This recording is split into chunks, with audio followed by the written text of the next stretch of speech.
नमस्ते दोस्तों। हनुमान जी को पंचमुखी क्यों कहा जाता है? लंका में महाबलशाली मेघनाथ के साथ बड़ा ही भीषण युद्ध चला। अंत में मेघनाथ मारा गया। रावण जो अब तक मद में चूर था, राम सेना खास तौर पर लक्ष्मण का पराक्रम सुनकर थोड़ा तनाव में आया। रावण को कुछ दुखी देखकर रावण की मां कैकसी ने उसके पाताल में बसे दो भाइयों अहिरावण और महिरावण की याद दिलाई। रावण को याद आया कि ये दोनों तो उसके बचपन के मित्र रहे हैं।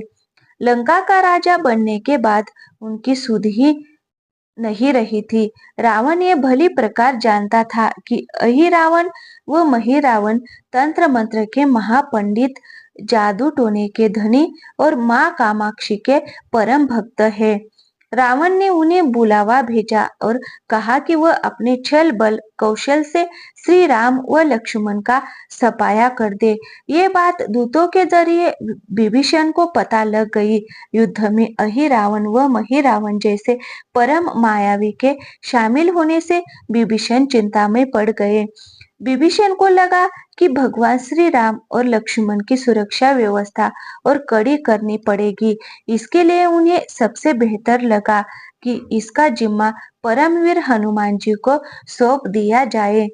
राम लक्ष्मण की कुटिया लंका में सुएल पर्वत पर बनी थी। हनुमान जी ने भगवान श्री राम की कुटिया के चारों ओर एक सुरक्षा घेरा खींच दिया। कोई जादू टोना तंत्र मंत्र का असर या मायावी राक्षस इसके भीतर नहीं घुस सकता था।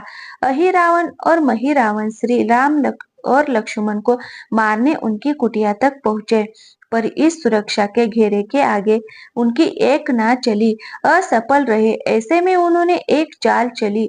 महिरावण विभीषण का रूप धारण करके कुटिया में घुस गया। राम व लक्ष्मण पत्थर की सपाट शिलाओं पर गहरी नींद सो रहे थे।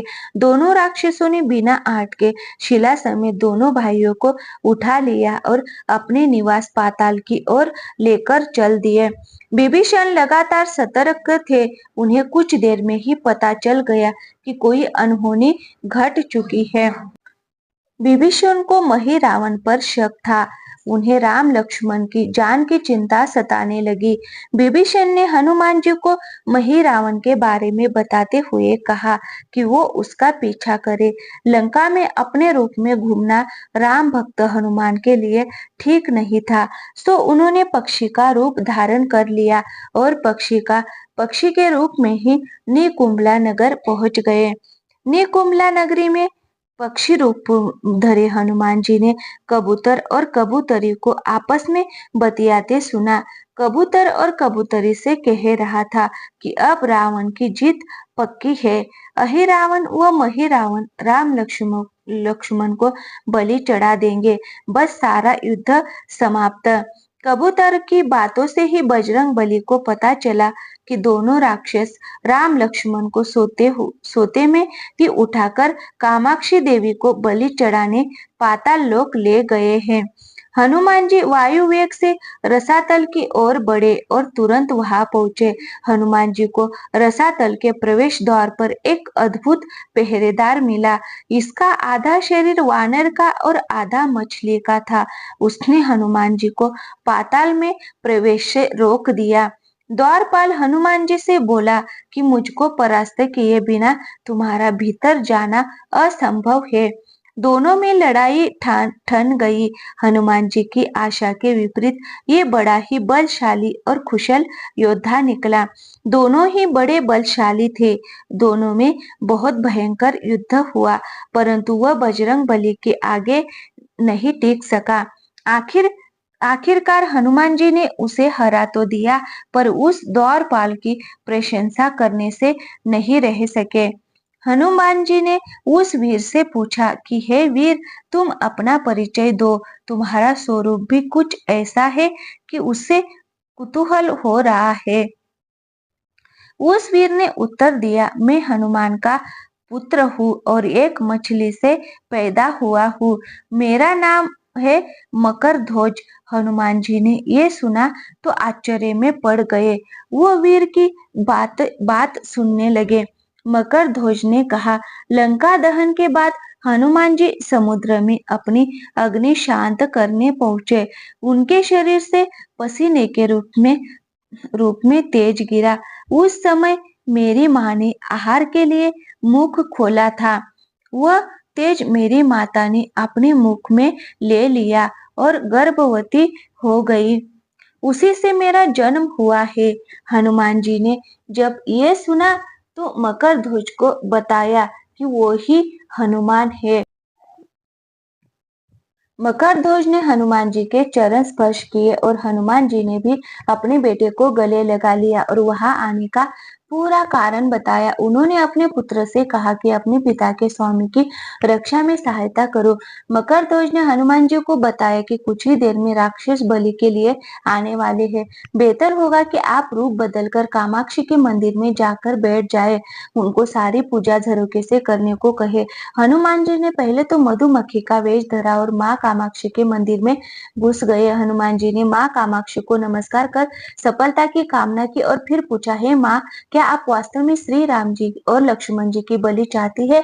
हनुमान जी ने इस प्रश्न पर माँ कामाक्षी ने उत्तर दिया कि नहीं, मैं तो दुष्ट अहि रावण व मही रावण की बलि चाहती हूँ।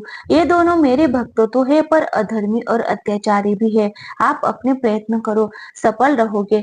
मंदिर में 5 दीप जल रहे थे, अलग अलग दिशाओं और स्थान पर। माँ ने कहा, ये दीप अहि रावण ने मेरी प्रसन्नता के लिए जलाए हैं। जिस दिन ये एक साथ बुझा दिए जा सकेंगे उसका अंत सुनिश्चित हो सकेगा। इस बीच गाजे बाजे का शोर सुनाई पड़ने लगा। अहि रावण मही रावण बलि चढ़ाने के लिए आ रहे थे। हनुमान जी ने अब माँ कामाक्षी का रूप धरा। जब अहि रावण और मही रावण मंदिर में प्रवेश करने ही वाले थे कि हनुमान जी का महिला शोर गूंजा। हनुमान जी बोले, मैं कामाक्षी देवी हूँ और आज मेरी पूजा झरोखे से करो। झरोखे से पूजा आरंभ हुई। ढेर सारा चढ़ावा माँ कामाक्षी को झरोखे से चढ़ाया जाने लगा। अंत में बंधक बलि के रूप में राम लक्ष्मण को भी उसी से डाला गया। दोनों बंधन में बेहोश थे।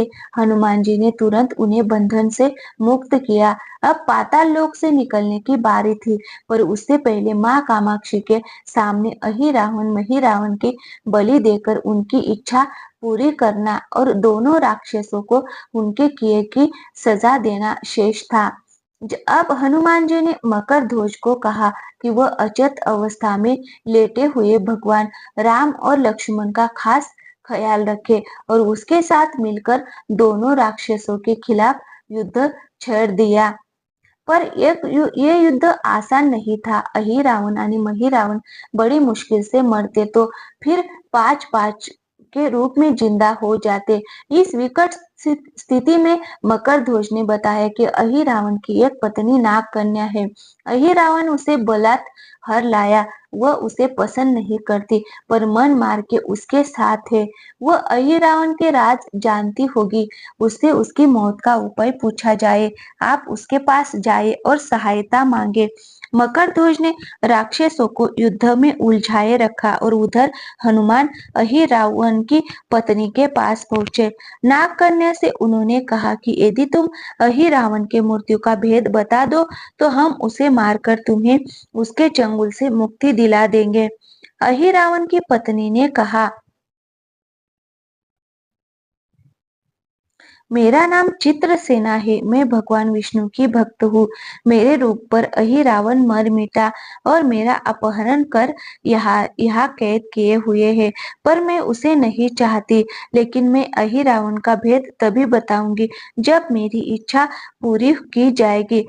हनुमान जी ने अहि रावण की पत्नी नाग कन्या चित्रसेना से पूछा कि आप अहि रावण की मृत्यु का रहस्य बताने के बदले में क्या चाहती है?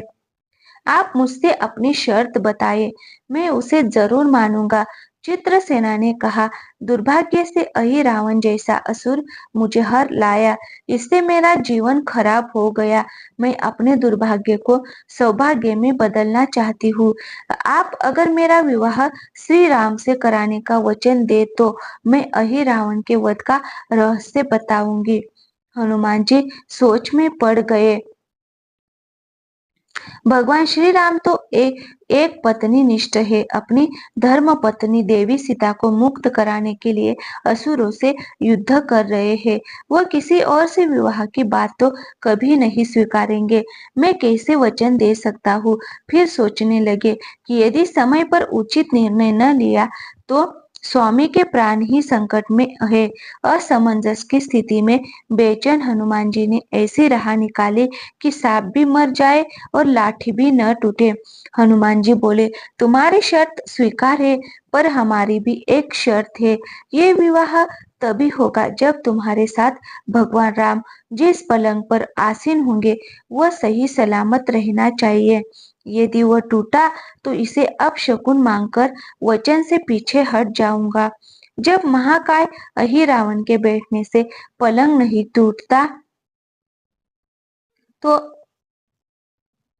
तो भला श्री राम के बैठने से कैसे टूटेगा? ये सोचकर चित्रसेना तैयार हो गई। उसने अहिरावण समेत सभी राक्षसों के अंत का सारा भेद बता दिया। चित्रसेना ने कहा, दोनों राक्षसों के बचपन की बात है।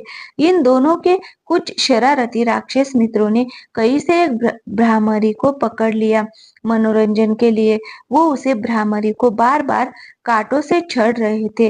भ्रामरी साधारण भ्रामरी नहीं थी, वह भी बहुत मायावी थी, किंतु किसी कारण वश वह पकड़ में आ गई थी। भ्रामरी की पीड़ा सुनकर अहिरावण और महिरावण को दया आ गई और अपने मित्रों से लड़कर उसे छुड़ा दिया। मायावी भ्रामरी का पति भी अपनी पत्नी की पीड़ा सुनकर आया था। अपनी पत्नी की मुक्ति से प्रसन्न होकर उस भोरे ने वचन दिया था कि तुम्हारे उपकार का बदला हम सभी ब्राह्मण जाति मिलकर चुकाएंगे। ये भौरे ने अधिकतर उसके शयन कक्ष के पास रहते हैं। ये सब बड़ी भारी संख्या में है।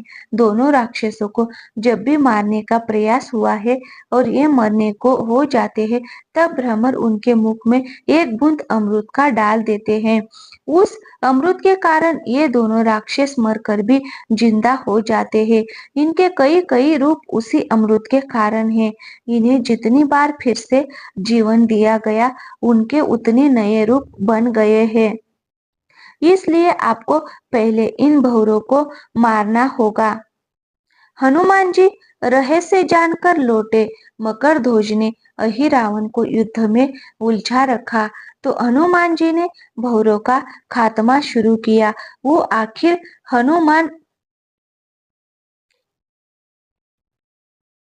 हनुमान जी के सामने कहाँ तक टिकते? जब सारे भ्रमर खत्म हो गए और केवल एक बचा तो वह हनुमान जी के चरणों में लौट गया। उसने हनुमान जी से प्राण रक्षा की याचना की। हनुमान जी पसीज गए। उन्होंने उसे क्षमा करते हुए एक काम सौंपा। हनुमान जी बोले, मैं तुम्हें प्राण दान देता हूँ, पर इस शर्त पर कि तुम यहाँ से तुरंत चले जाओगे और अहिरावण की पत्नी के पलंग की पार्टी में घुसकर जल्दी से जल्दी उसे पूरी तरह से खोखला बना दोगे। भौरा तत्काल चित्रसेना के पलंग की पार्टी में घुसने के लिए प्रस्थान कर गया। इधर अहिरावण और महिरावण को अपने चमत्कार के लुप्त होने से बहुत अचरज हुआ, पर उन्होंने मायावी युद्ध जारी रखा। भ्रमरों को हनुमान जी ने समाप्त कर दिया। फिर भी हनुमान जी और मकरध्वज के हाथों अहिरावण और महिरावण का अंत नहीं हो पा रहा था। ये देखकर हनुमान जी कुछ चिंतित हुए। फिर उन्हें कामाक्षी देवी का वचन याद आया। देवी ने बताया था कि अहिरावण की सिद्धि है कि जब पांचों दीपकों को एक साथ बुझेंगे तभी वो नए नए रूप धारण करने में असमर्थ होंगे और उनका वध हो सकेगा। हनुमान जी ने तत्काल पंचमुखी रूप धारण कर लिया। उत्तर दिशा में वराह मुख, दक्षिण दिशा में नरसिंह मुख, पश्चिम में गरुड़ मुख, आकाश की ओर हयग्रीव मुख एवं पूर्व दिशा में हनुमान मुख। उसके बाद हनुमान जी ने अपने पांचों मुख द्वारा एक साथ पांचों दीपक बुझा दिए। अब उनके बार बार पैदा होने और लंबे समय तक जिंदा रहने के लिए रहने की सारी आशंकाएं समाप्त हो गई थी। हनुमान जी और मकर ध्वज के हाथों शीघ्र ही दोनों राक्षस मारे गए। इसके बाद उन्होंने श्री राम और लक्ष्मण जी की मूर्छा दूर करने के लिए उपाय किए। दोनों भाई होश में आ गए। चित्रसेना भी वहां आ गई थी। हनुमान जी ने कहा, प्रभु, अब आप अहिरावण और महिरावण के छल और बंधन से मुक्त हुए, पर इसके लिए हमें इस नाग कन्या की सहायता लेनी पड़ी थी। अहिरावण ने इसे बलपूर्वक उठा लाया था। वह आपसे विवाह करना चाहती है। कृपया उससे विवाह कर अपने साथ ले चले। इससे उसे भी मुक्ति मिलेगी। श्री राम हनुमान जी की बात सुनकर चकराए। इससे पहले कि वह कुछ कह पाते, हनुमान जी ने ही कह दिया, भगवान, आप तो मुक्तिदाता है। अहिरावण को मारने का भेद किसी ने बताया है। इसके बिना हम उसे मारकर आपको बचाने में सफल न हो पाते। कृपा निदान इसे भी मुक्ति मिलनी चाहिए। परंतु आप चिंता ना करें। हम सबका जीवन बचाने वाले के प्रति बस इतना कीजिए कि आप बस इस पलंग पर बैठिए। बाकी का काम मैं संपन्न करवाता हूँ। हनुमान जी इतनी तेजी से सारे कार्य करते जा रहे थे कि इससे श्री राम जी और लक्ष्मण जी दोनों चिंता में पड़ गए। वह कोई कदम उठाते कि तब तक हनुमान जी ने भगवान राम की बाहें पकड़ ली। हनुमान जी भावावेश में प्रभु श्री राम की बाहें पकड़कर चित्रसेना के उस सजे धजे विशाल पलंग पर बिठा दिया। श्री राम कुछ समझ पाते कि तभी पलंग की खोखली पाटी चरमराकर टूट गई। पलंग धराशायी हो गया। चित्रसेना भी जमीन पर आ गिरी। हनुमान जी हंस पड़े और फिर चित्रसेना से बोले, अब तुम्हारी शर्त तो पूरी हुई नहीं, इसलिए ये विवाह नहीं हो सकता। तुम मुक्त हो और हम तुम्हें तुम्हारे लोक भेजने का प्रबंध करते हैं। चित्रसेना समझ गई कि उसके साथ छल हुआ है। उसने कहा कि उसके साथ छल हुआ है। मर्यादा पुरुषोत्तम के सेवक उनके सामने किसी के साथ छल करे, ये तो बहुत अनुचित है। मैं हनुमान को श्राप दूंगी। चित्रसेना हनुमान जी को श्राप देने ही जा रही थी कि श्री राम का सम्मोहन भंग हुआ। वो इस पूरे नाटक को समझ गए। उन्होंने चित्रसेना को समझाया, मैंने एक पत्नी धर्म से बंधे होने का संकल्प लिया है, इसीलिए हनुमान जी को ये सब करना पड़ा। उन्हें क्षमा कर दो। क्रुद्ध चित्रसेना तो उनसे विवाह की जिद पकड़े बैठी थी। श्री राम ने कहा, मैं जब दोपहर में श्री कृष्ण अवतार लूंगा, तब तुम्हें सत्यभामा के रूप में अपनी पटरानी बनाऊंगा। इससे वह मान गई। हनुमान जी ने चित्रसेना को उसके पिता के पास पहुंचा दिया। चित्रसेना को प्रभु ने अगले जन्म में पत्नी बनाने का वरदान दिया था। भगवान विष्णु की पत्नी बनने की चाह में उसने स्वयं को अग्नि में भस्म कर लिया। श्री राम और लक्ष्मण मकर ध्वज और हनुमान जी सहित वापस लंका में सुयल पर्वत पर लौट आए। जय पंचमुखी हनुमान। ऐसी ही और वीडियो के लिए प्लीज हमारे चैनल को सब्सक्राइब जरूर कीजिए। वीडियो अगर पसंद आई हो तो प्लीज हमारे चैनल को सब्सक्राइब करना बिल्कुल भी ना भूलिए। Thank you.